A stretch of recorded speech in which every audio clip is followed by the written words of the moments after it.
All right. Hey everyone, welcome to another webinar with Humana practitioners.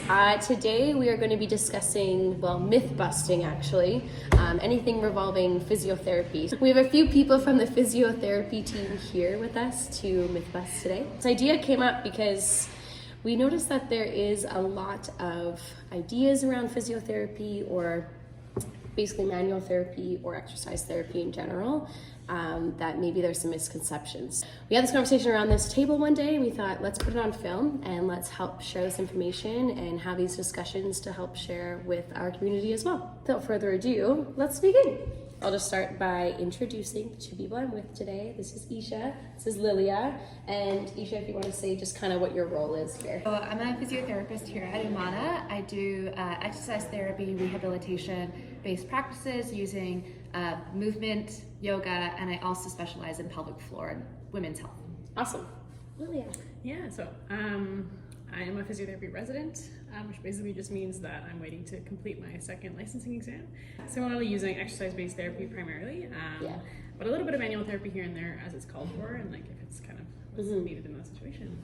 And then I am a physiotherapy assistant, so I do just the exercise portion of any of your treatments here. I do not do any assessments. I just help the physiotherapists once they have assessments going on, and I help put patients through their programming. So yeah, first things first, let's talk about the idea that physiotherapy is only for pain relief. That's kind of our first note there. Basically, this one came up because that's usually what people think, I guess, is that it is really just for pain relief.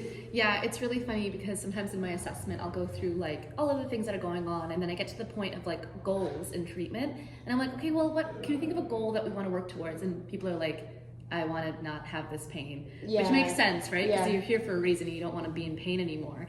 And so sometimes we need to shift the perspective away from pain relief and go more into, okay, well, if you weren't in pain, what are the kinds of things that you would want to be doing? Yeah. And more realistic to your lifestyle. 100%. And like, we're not meaning to discount pain at all. I think it's super important, and that pain relieving strategies are far, like they exist within like pharmaceuticals and then all the way into like movement therapy and other sorts of activities that you can do.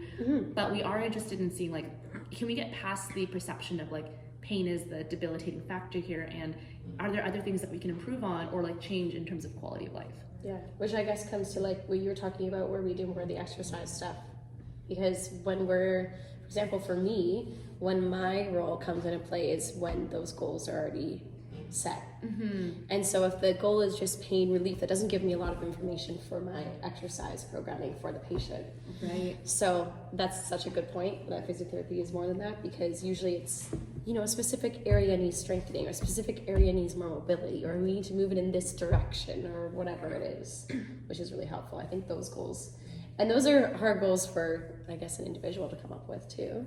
I guess that's our role. It's our role. It's really hard to kind of figure out like what are the strengths and weaknesses that someone needs to work through.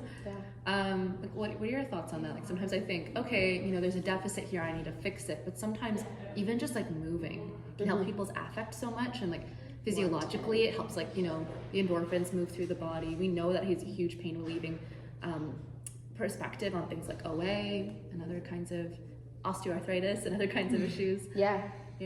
Yeah, I think it's also like, what is the pain telling us? Because pain in and of itself is not the injury, that's what we're feeling, but it's like not really telling us what's happening in the body. So like, how did that pain come about, and like, what is it trying to tell us, if anything?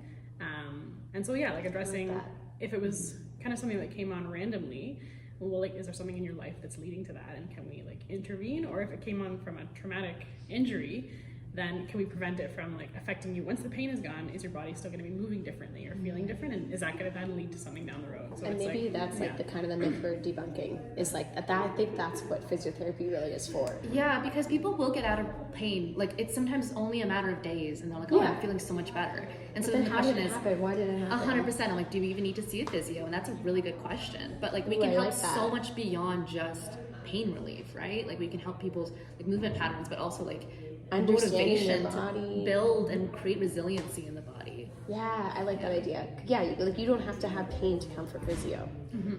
Even if you had pain and it's gone away now, I feel like you're still able to come for physio, because why did it happen? How did it happen?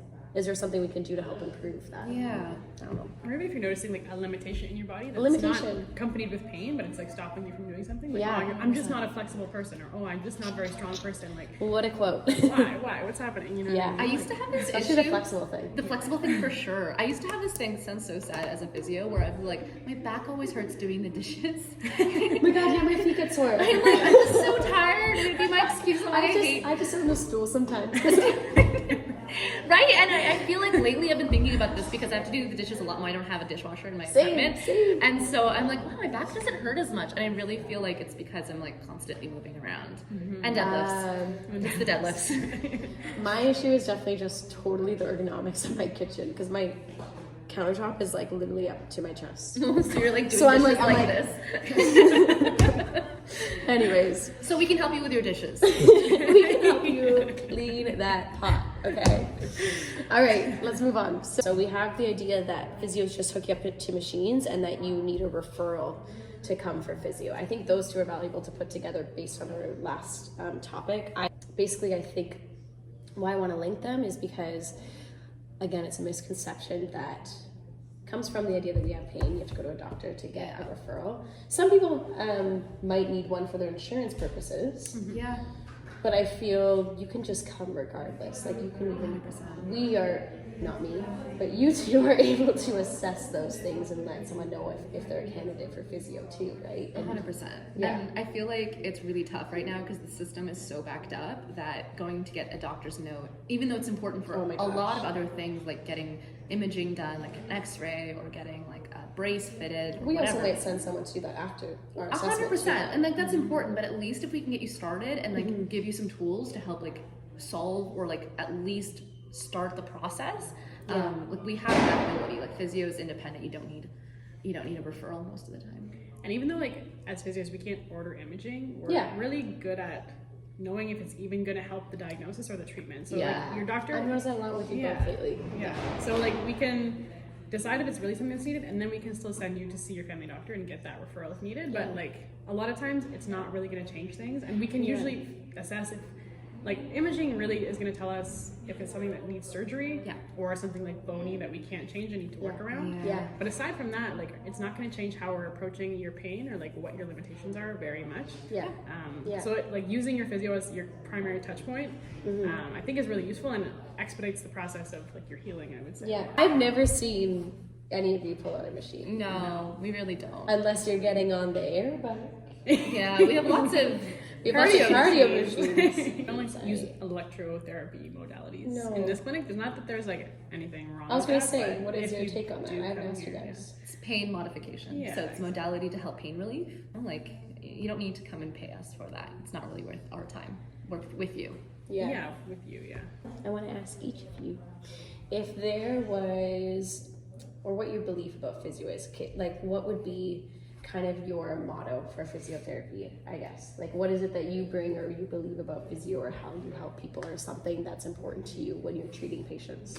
Yeah. It doesn't have to be properly worded, just ideas. Just like spit something out there. I've been thinking about this a lot lately because physio's changed so much in the recent years, and especially now with the dynamics of COVID. But I really think it's an opportunity to bring people back to their bodies and like learn about what it is to be embodied, what it feels like to be in your body, and like recognize that you have so much more empowerment over like how you can live in this world like with health.